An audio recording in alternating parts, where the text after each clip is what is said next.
So next, let us start with your 8th unit of your syllabus, that is nursing management of patients with neurotic stress related and somatization disorders. So before, in olden days, they used to call this category of psychiatric disorders as psychosomatic disorders, but that term is not feasible now. They are not using. They have changed it as a neurotic stress related and somatization disorders. If you see ICD-10 classification, International Classification of Diseases, alphanumeric classification, based on the group of symptoms presented by the patients, they have categorized all psychiatric disorders. Someone might have covered ICD-10 classification.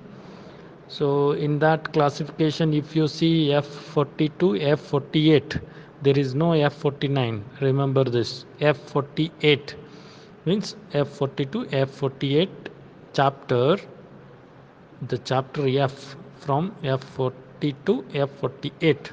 It deals with a psychiatric disorders, in that specifically neurotic, stress related and somatoform disorders. All the psychiatric disorders caused by the psychological stress. So they are grouped in one category. They named that category as neurotic, stress related, and somatoform disorders. Under this, if you see the ICD-10 classification, so they have F40, that is phobic anxiety disorders, and F41 other anxiety disorders, F42 obsessive compulsive disorders, and F43 reaction to severe stress and adjustment disorders, F44 dissociative and conversion disorders, and F45 somatoform disorders, F48 other neurotic disorders. Like this way, International Classification of Diseases has categorized and grouped psychiatric conditions under this heading, that is F42, F48 neurotic stress related and somatoform disorders. So that chapter we are going to start today. So it is your 8th unit, nursing management of a patient with neurotic stress related and somatization disorder. Under that we are going to discuss anxiety disorders, phobias, dissociation and conversion disorders, obsessive compulsive disorders, somatoform disorders, post traumatic stress disorder. So all other related topics we are going to discuss: etiology, psychopathology, clinical manifestations, how to diagnose the condition, nursing management. So regarding all these points we are going to discuss in detail one by one. So next, let us start with the first condition, that is generalized anxiety disorder, otherwise called as GAD. So it is an anxiety disorder actually. It is characterized by excessive, uncontrollable, and often irrational worry. Means the person feels uneasiness and discomfortable, and somewhat feeling very much worried. So the person feels discomfortable and worried mainly because of psychological stress. So if you find the person, he'll be under trouble, he'll be having some problems, issues with the family process, or there will be something troubling his life by mentally.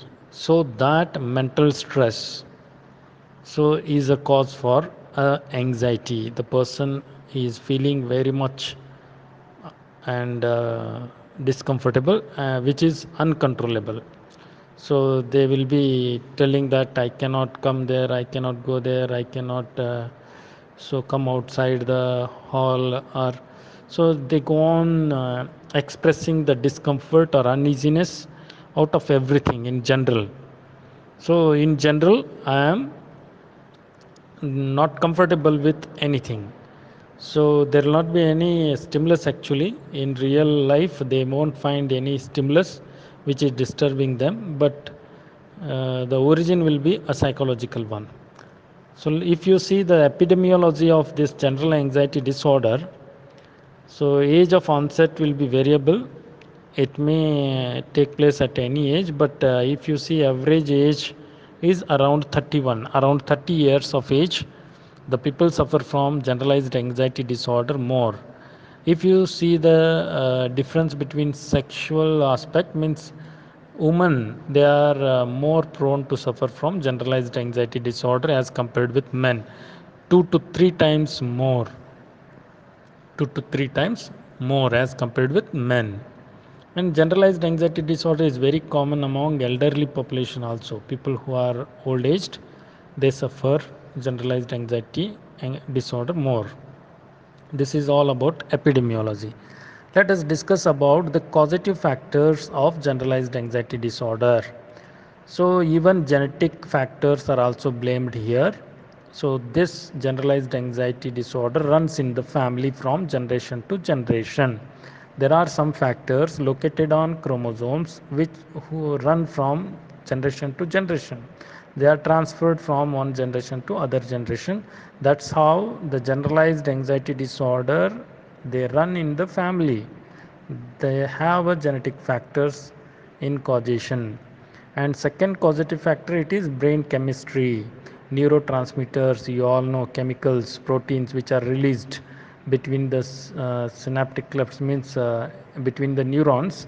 The communication takes place with the help of neurotransmitters. There are many different types of neurotransmitters. So if you see here in relation to neurotic disorders, in specifically generalized anxiety disorder, it is GABA, gamma aminobutyric acid, you may be knowing. So decreased level of GABA leads to generalized anxiety disorder, they say. So you all know GABA is a calming neurotransmitter, inhibitory neurotransmitter. It calms down the brain. It helps in managing the anxiety, tension, stress and all. So if it is in a normal levels. So what happens in people who are suffering from generalized anxiety disorder is there will be a decreased level of GABA, they say. And next is environmental factors.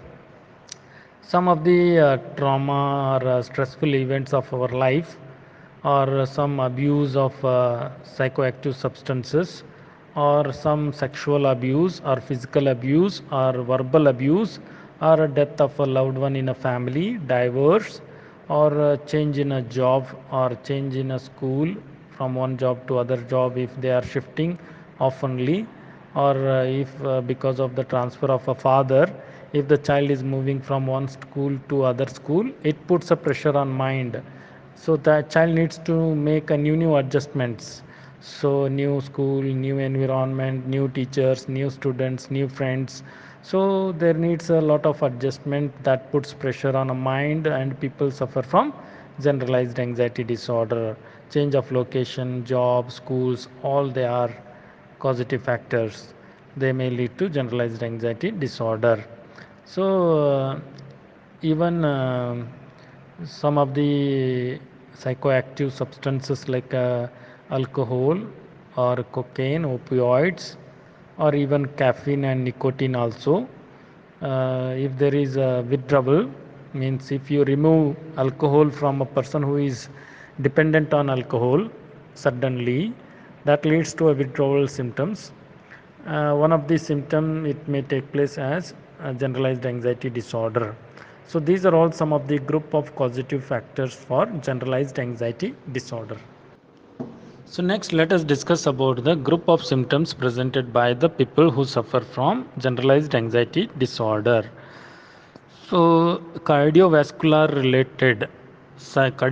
system related symptoms, they are tachycardia, there will be increased pulse and dropped beats, chest pain, flushing, palpitation and fainting. And respiratory system related, there will be some dyspnea, sighing, choking and yawning. The people will not be getting sleep in the night, so they will be drowsy and they will be yawning and all. There will be a dyspnea and all are seen in a respiratory related symptoms. And then elementary gastrointestinal symptoms, they are dry mouth and butterflies in the stomach, diarrhea, dysphagia, difficulty in swallowing, that is dyspepsia, indigestion, gas and all. There will be a disturbance in digestion and abdominal pain, nausea will be there. And then genitourinary system related symptoms, they are frequency in urination, sexual dysfunctions, hesitation, And then nervous system related symptoms, they are tension in headache. Headache will be there, and there will be blurring of vision, tremors, and tinnitus and dilated pupils.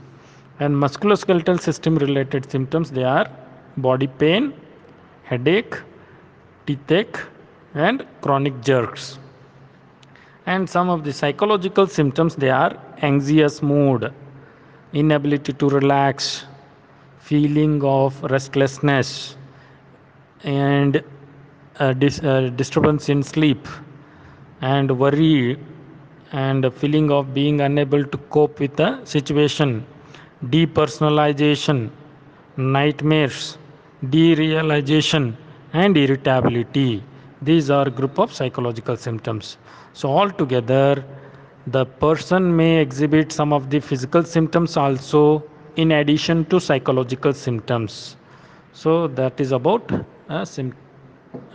some of the symptoms presented by generalized anxiety disorder patient. So next, let us discuss about the diagnostic criteria. So how to diagnose the condition? So diagnostic criteria was given by DSM-4-TR.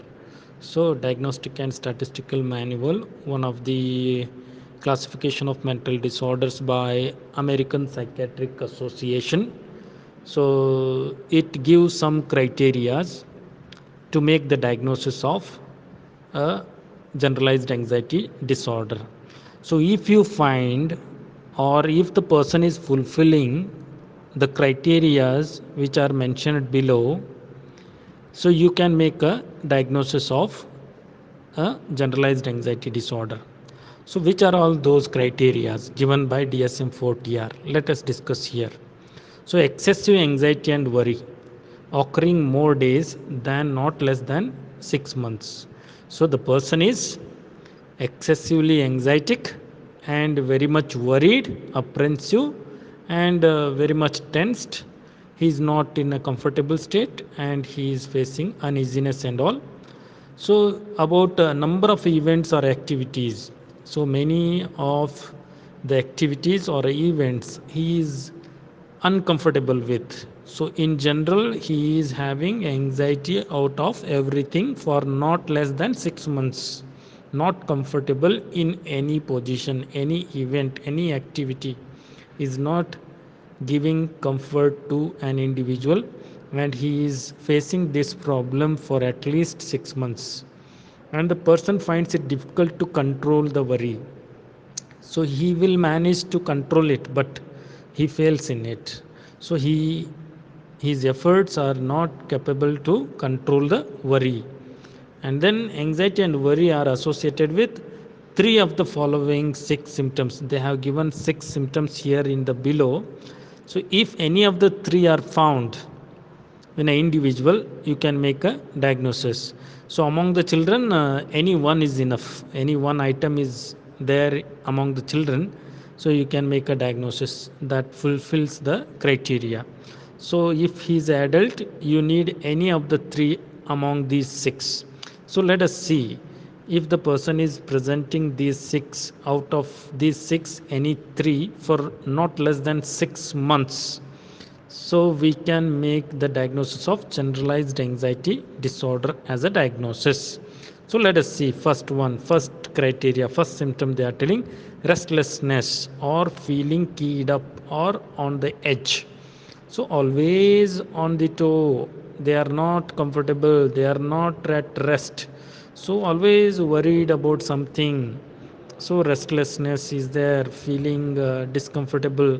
So if they are facing with this problem for not less than 6 months. And second one is being easily fatigued. People get tired easily, they are very much lack of energy, means they are fatigued, they are tired. So they say, I don't have energy to carry out the work, like that. And the next is irritability. They get angry very soon, they get irritable very soon with a little change in the environment, or if someone is disturbing in his way, they will get angry and they start quarreling with, they are very much irritable. And then muscle tension, the muscles are always stiff, contracted, and somewhat under tension always. And then difficulty falling or staying at sleep. Some of the people, they face difficulty in entering sleep. They will not get a sleep at all. Or some people, they enter into sleep and they cannot maintain it till the end. In between they get up. Or some of the people, they talk. Or some of the people, they walk in sleep. Somniloquy, somnambulism, you all might have studied. The people will be restless and unsatisfying at sleep. They are not getting fruitful sleep. Means satisfied sleep they are not getting all the day. They throughout the day they won't get a sleep, but throughout the day they are tired, sleepy, and drowsy. And then difficulty in concentrating, or the mind going blank, means the people cannot concentrate on work or any activity properly, because they are not getting sleep at the night and they are drowsy at the day, so they cannot concentrate much, so they are facing a problem. So if you find any of the three among these six, you can make a diagnosis as generalized anxiety disorder. So these all group of symptoms, they significantly impair the person's social, occupational, and other areas of life. So these group of symptoms are affecting his social life, occupational life, family life, any other areas of life. They all are getting affected due to these group of symptoms. And these disturbances are not due to physiological effect of a substance or general medication. So these group of symptoms you may find in some other conditions due to physical problems or physiological changes, or due to some psychoactive substance use, or because of some use of any medications. If these group of symptoms you find due to some physical or physiological change, or due to some psychoactive substance use, or due to some medical treatment, you cannot make the diagnosis as generalized anxiety disorder. So this is the criteria given by Diagnostic and Statistical Manual 4th version text revision. So it has given this criteria to make a diagnosis. If the person fulfills this criteria, you can make the diagnosis as generalized anxiety disorder. So next, continue with the treatment of generalized anxiety disorder. So mainstream of drugs used here in control of generalized anxiety disorder is benzodiazepines and antidepressants. So they use clonazepam, lorazepam, and Librium. So such benzodiazepines are used to control the anxiety symptoms mainly. So if it is very severe, then they start with antidepressants like fluoxetine, sertraline. They are the main drugs, and imipramine. They also is used. So mainly in our hospital, they use fluoxetine or sertraline for the treatment of anxiety disorders. So mainly benzodiazepines and antidepressants are the group of drugs used in the management of generalized anxiety disorder. And even psychotherapy can also be used in combination with pharmacotherapy, that is cognitive behavioral therapy, very commonly used in anxiety disorder. So what happens here in cognitive behavioral therapy is that the behaviors are going wrong, and anxiety stress is due to distorted cognitions means some problem in the thought process is leading to a behavioral abnormality such as anxiety, tension, worry, and all. So what therapist does here is he will give an explanation for the disturbed thought process. So what is happening in your mind, why you are suffering from such a problem. So the therapist will try to correct the thought process. He will convert the distorted thoughts into some constructive way of thinking. So when you correct the thought process, automatically the behavioral abnormalities such as anxiety, worry, tension, and all, they get corrected. So in that connection, in a psychiatric setups, they use cognitive behavioral therapy as one of the treatment modality in addition to benzodiazepines and antidepressants. So they are the mainline treatment modalities, benzodiazepines and antidepressants. In addition to that, cognitive behavioral therapy is used. Cognitive behavioral therapy in itself is not enough. You cannot make a final decision that so there is no need of benzodiazepines, there is no need of antidepressants, only cognitive behavioral therapy is enough. It is wrong. So it is just in addition to benzodiazepines and antidepressants. Sometimes they give both benzodiazepines and antidepressants. So next is it possible to prevent the generalized anxiety disorder? Actually, it is not prevented, but if you practice good habits in your life, you can lead a very happy life, and that can prevent the generalized anxiety disorder. That is there. If you do yoga, meditation, pranayama, exercise, if you can control your emotions, if you can control your thought process, if you can establish good relationship with everyone, if you handle all the issues in a very effective manner, so like you are not facing with any troubles. If you are in a trouble, you take some help from others and you will solve them very effectively in a very good manner. And if you are in a problem, you will take a counseling support, some help from educated qualified people to solve your day to day life problems. So exercise, meditation, yoga, pranayama, listening to music, watching music, or working in a garden, or worshipping God. So they all can help you in controlling the anxiety. And even if somebody is drinking coffee, tea, or some Coca Cola, or some chocolate, so they are having some factors which can increase the anxiety. So the people who are suffering from anxiety disorder should not drink coffee, tea, or Coca Cola, or they should not eat a chocolate. So that can increase the anxiety level among the people who suffer from generalized anxiety disorder. So if the person can lead such a well balanced life with a good healthy habits in his life, eating good food, practicing all healthy habits, meditation, yoga, pranayama, exercise, and all, establishing good relations, managing emotions, and controlling the thoughts, thinking positively, acting positively, behaving positively, establishing good relationship with everyone, and working very effectively. So this all can handle a generalized anxiety disorder in for some extent. It can help the person to prevent from generalized anxiety disorder. That's it all about generalized anxiety disorder. One of the